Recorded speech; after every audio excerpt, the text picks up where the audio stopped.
قال رسول اللہ صلی اللہ علیہ وسلم اذا استعنت فاستعن باللہ، رواہ الترمذی۔ فرمایا رسول اللہ صلی اللہ علیہ وسلم نے کہ جب بھی تم مدد مانگو تو صرف اللہ ہی سے مدد مانگا کرو۔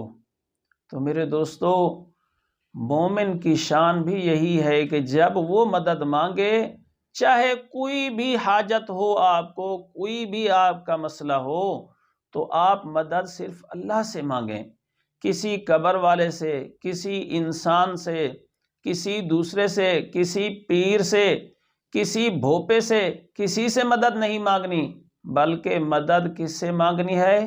اللہ سے مانگنی ہے، جو ہر کسی کی مدد کرتا ہے، جو مشکل کشا بھی ہے، جو حاجت روا بھی ہے۔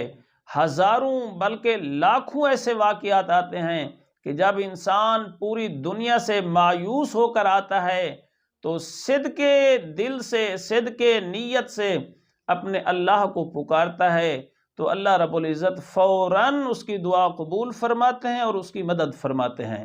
کوئی ایک دو واقعات نہیں بلکہ ہزاروں واقعات ہیں۔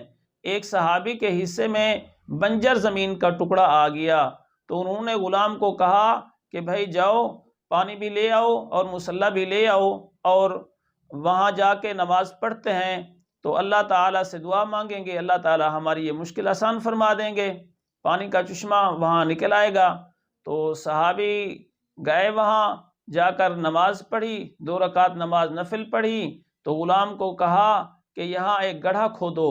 گڑھا کھودا تو پانی کا چشمہ نہ نکلا، کوئی پانی کے آثار نہ ظاہر ہوئے۔ تو آپ نے فرمایا کہ ہاں، معلوم ہوتا ہے کہ ہماری نماز میں کوئی کمی رہ گئی ہے۔ پھر وضو کیا، پھر 2 رکعت نماز نفل حاجت پڑھی، اور وہ خادم سے کہا کہ ہاں اس جگہ پہ گڑھا کھودو۔ تو خادم نے جب گڑھا کھودا تو میرے دوستو، اللہ رب العزت نے وہاں پانی کا چشمہ جاری فرما دیا اور پورا علاقہ اس سے سیراب ہوتا رہا۔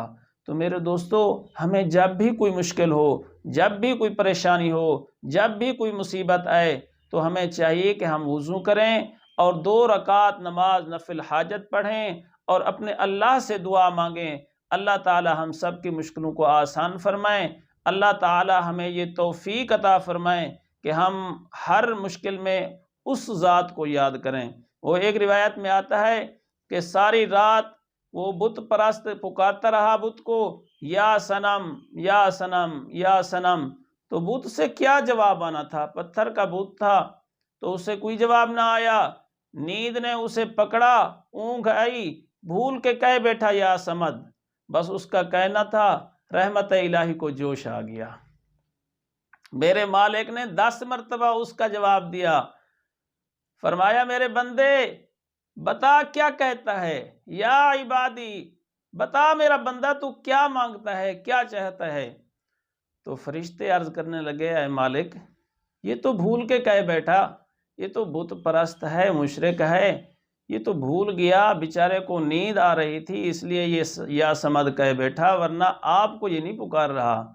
تو میرے مالک نے کہا، میرے خالق نے کہا، میرے اللہ نے فرمایا کہ فرشتوں سنو، ساری رات اس بت کو پکارتا رہا، اس نے کوئی جواب نہ دیا، اور ٹھیک ہے بھول کر مجھے پکارا، پکارا تو مجھے ہے نا، تو میں بھی جواب نہ دوں تو پھر فرق تو نہ رہا۔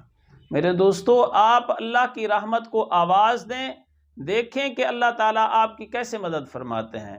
جب ہم ساری دنیا سے تنگ آ جاتے ہیں پھر اللہ سے رابطہ کرتے ہیں، تو چاہیے یہ کہ ہم شروع سے اللہ سے رابطہ کریں۔ دعا ہے کہ اللہ رب العزت ہمیں توفیق عمل عطا فرمائے۔